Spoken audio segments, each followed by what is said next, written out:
देश की राजधानी दिल्ली में पिछले एक साल से गैंगस्टर लॉरेंस बिश्नोई गैंग ने अलग अलग इलाकों में दहशत मचा रखी है। 2 से 3 दिन पहले दिल्ली के विनोद नगर इलाके में गैंगस्टर लॉरेंस बिश्नोई के राइट हैंड कहे जाने वाले गैंगस्टर हाशिम बाबा ने एक जिम संचालक के प्रतिष्ठान में गोली चलवाई, जिसके बाद दिल्ली पुलिस पर एक बार फिर से कहीं ना कहीं इस तरह के सवाल उठे कि आखिर दिल्ली पुलिस किस तरह से गैंगस्टरों पर कार्रवाई करती है कि गैंगस्टर बेखौफ अंदाज में इस तरह से गोलीकांड करते हैं। क्योंकि एक साल पहले ठीक इसी तरह से ग्रेटर कैलाश में गैंगस्टर हाशिम बाबा ने दिल्ली के तिहाड़ जेल के अंदर बैठकर नादिर शाह नाम के एक जिम संचालक को गोली मरवाई थी। और जब नादिर शाह उस वक्त मारा गया था, वो किसी पुलिस के बड़े अधिकारी से बात कर रहा था। सोचिए, ऐसे में गैंगस्टर लॉरेंस बिश्नोई गैंग के शूटर कितने ज्यादा आक्रामक हैं कि वो कहीं भी किसी भी वक्त किसी को भी मारने का मादा रखते हैं। वो भी ऐसे वक्त में जब इस गैंग का आका लॉरेंस बिश्नोई गुजरात के अहमदाबाद के साबरमती जेल में बैठा हुआ है। उसका छोटा भाई अनमोल बिश्नोई तिहाड़ जेल में कैद है, जिसे भी हाल ही में प्रत्यर्पित करके भारत लाया गया है।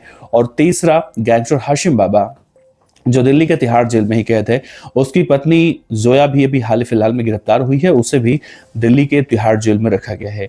ऐसे में जो जानकारियां निकलकर सामने आ रही हैं, जो गैंगस्टरों के बारे में और गिरफ्तारियां हो रही हैं गैंगस्टरों के, उनके बारे में पूछताछ के बाद कई सारे खुलासे हो रहे हैं।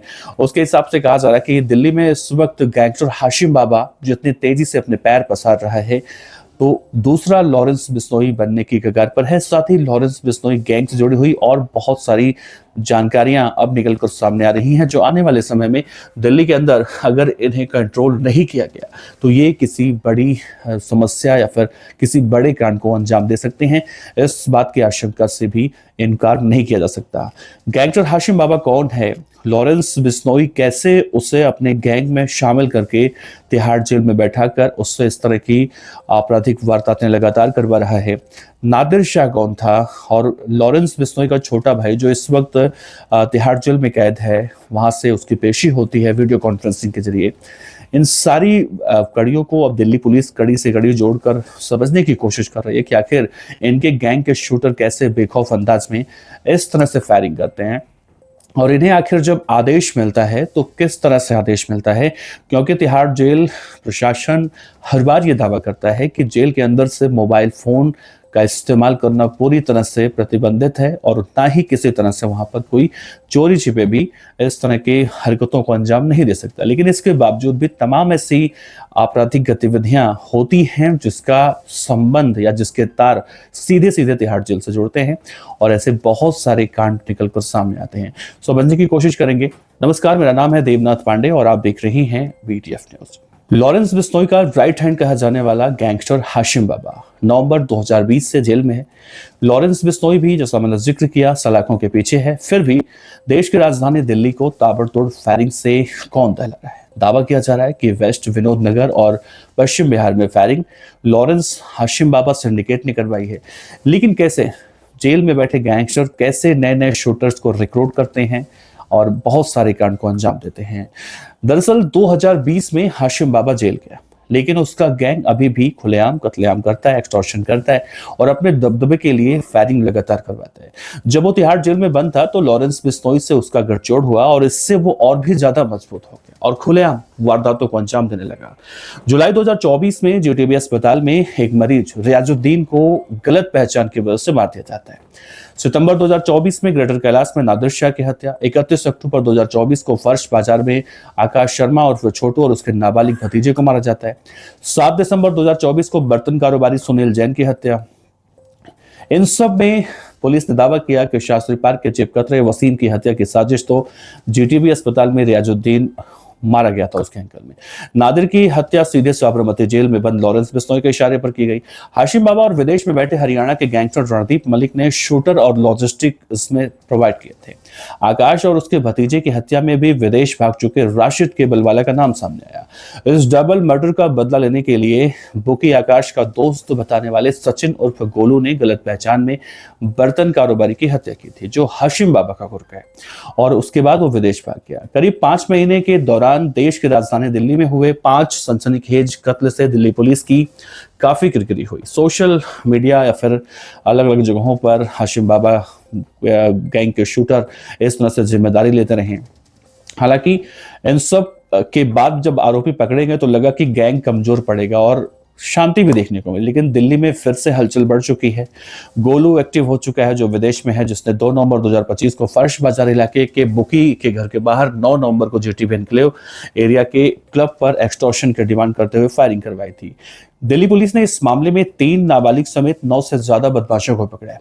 इनसे पूछताछ हुई, खुलासा हुआ कि विदेश में बैठे गोलू ने इन शूटरों को तैयार किया था, जिनको पैसे और हथियार उपलब्ध करवाए गए थे। वो हाशिम बाबा के नाम पर ही रंगदारी का डिमांड करता था और इस केस में दिल्ली के जाफराबाद के अलमास उर्फ अल्लू गैंग के अनस का भी नाम सामने आया। अब दिल्ली पुलिस का दावा था कि वो बाल सुधार गृह के भीतर से कॉल शूटरों को हथियार सप्लाई करता था, जो वारदात के बाद उन्हें उनके मेंबर को लौटा दिया करते थे। गोलू के लिए जहीर उर्फ गुड्डू और अनस लॉजिस्टिक सपोर्ट के तौर पर काम करता था। पुलिस सूत्रों के मुताबिक हाशिम बाबा गैंग को विदेश से सचिन उर्फ गोलू ऑपरेट कर रहा है और वही हाशिम बाबा की एक पत्नी है जो जोया नाम है, जो गिरफ्तार हुई थी, वो भी जेल के अंदर से समीर बाबा और सुहेल के साथ मिलकर गैंग ऑपरेट कर रही है। बाकी उनके कई ऐसे गुर्गे हैं जो दिल्ली के अलग अलग इलाके, वेलकम, कबीर नगर, जाफराबाद, इन सब जगहों से कई छोटे बड़े बदमाशों को अपने गैंग से जोड़ रहे हैं। और इसी बीच हाशिम बाबा गैंग से जुड़े अनस के खास असद, अमीन, दानिश मल्ली, महफूज उर्फ बॉबी जैसे शूटर हथियार तस्करी में 15 दिसंबर 2025 की रात नदीम उर्फ चाचा फाड़ू और उसके भाई फजील को मौत के घाट उतारते हैं। असद और दानिश मल्ली पकड़े जा चुके हैं। पुलिस सूत्रों का दावा है कि असद ऐसा गुर्गा था जिसके जरिए अब बालिग हो चुका अनस बाल सुधार गृह के भीतर से ही वारदातें करता था। अब सवाल यह कि वेस्ट विनोद नगर और पश्चिम बिहार की फायरिंग में शूटर कितने रिक्रूट किए गए, हथियार पैसे किसने मुहैया करवाए। सूत्रों के मुताबिक इसमें राशिद, फिलहाल लॉरेंस और गोल्डी बराट, रोहित गोदारा दोनों के टच में। फर्श बाजार में आकाश के हत्या के बाद से गोलू और राशिद के बलवाला खिलाफ हो चुके हैं। राशिद बाबा को संदेश भेजा है कि गोलू या फिर उससे एक को दोनों चुन ले। हालांकि राशिद के नाम से फेसबुक पर बुधवार को एक पेज बनाया गया। लॉरेंस और बाबा की तरफ से दिल्ली एनसीआर में ड्रग्स बेचने वालों को जान से मारने की धमकी दी गई। ऐसे में अब दिल्ली पुलिस के लिए इस समय सबसे बड़ी चुनौती है कि राशिद के बलवाला जो इस वक्त विदेश में बैठा है, या फिर हाशिम बाबा के वो शूटर जो इस वक्त दिल्ली के अलग अलग इलाकों में घूम रहे हैं और इस तरह से जिम संचालकों पर या फिर किसी व्यापारियों को फोन करके रंगदारी मांगते हैं और नहीं देने पर उन्हें जान से मारने की न सिर्फ धमकी देते हैं बल्कि उनके प्रतिष्ठानों पर फायरिंग करवाते हैं। ऐसे में अलग अलग इलाकों में से इन सभी शूटरों की धरपकड़ के लिए दबिश दी जा रही है। लेकिन देश की राजधानी दिल्ली में पिछले 1 साल का आंकड़ा अगर निकाला जाए तो 1 साल में लॉरेंस बिश्नोई गैंग की दहशत दिल्ली के अलग अलग इलाकों में दिखी है, चाहे वो रजौरी गार्डन हो या फिर तिलक नगर का वो कार शोरूम हो या फिर ग्रेटर कैलाश का वो जिम कांड हो या फिर अब 2 कांडों की बात कर लें जो अभी हाल फिलहाल में हुआ है। तो ऐसे में सवाल यही उठता है, गुजरात के अहमदाबाद की साबरमती जेल प्रशासन की तरफ से भी ये दावा किया जाता है कि लॉरेंस इस वक्त एक ऐसे सेल में बंद है जहां से फोन करना बिल्कुल मुमकिन नहीं है, क्योंकि वहां पर चारों तरफ जैमर की व्यवस्थाएं हैं और इस तरह से। लेकिन इन सब के बाद भी लॉरेंस बिश्नोई का जब एक इंटरव्यू वायरल हुआ था जिसे एक प्रतिष्ठित चैनल ने उसे टेलीकास्ट किया था और बाद में इस मामले में बहुत ज्यादा फजीयत हुई थी 2 राज्यों की सरकार की, पंजाब और राजस्थान। हालांकि उस मामले में अभी भी कार्रवाइयां हो रही हैं, केस चल रहा है। लेकिन ऐसे में एक चीज तो निकल कर सामने आता है कि लॉरेंस बिश्नोई ने जेल के अंदर से इंटरव्यू दिया था और वो इंटरव्यू न सिर्फ प्रसारित हुआ था बल्कि उसके बाद कई ऐसे एक्शन भी लिए गए थे, कई ऐसी गिरफ्तारियां भी हुई थी। ऐसे में सबसे बड़ा सवाल ये है कि एक तरफ तो जेल प्रशासन इस बात का दावा करता है कि लॉरेंस बिश्नोई के पास फोन नहीं जा सकता, दूसरी तरफ लॉरेंस बिश्नोई जैसे गैंगस्टर न सिर्फ पत्रकारों को इंटरव्यू देते हैं बल्कि अपनी बातें बढ़ा चढ़ाकर वो कहते हैं और सोशल मीडिया पर किसी भी वारदात की जिम्मेदारी भी लेते हैं।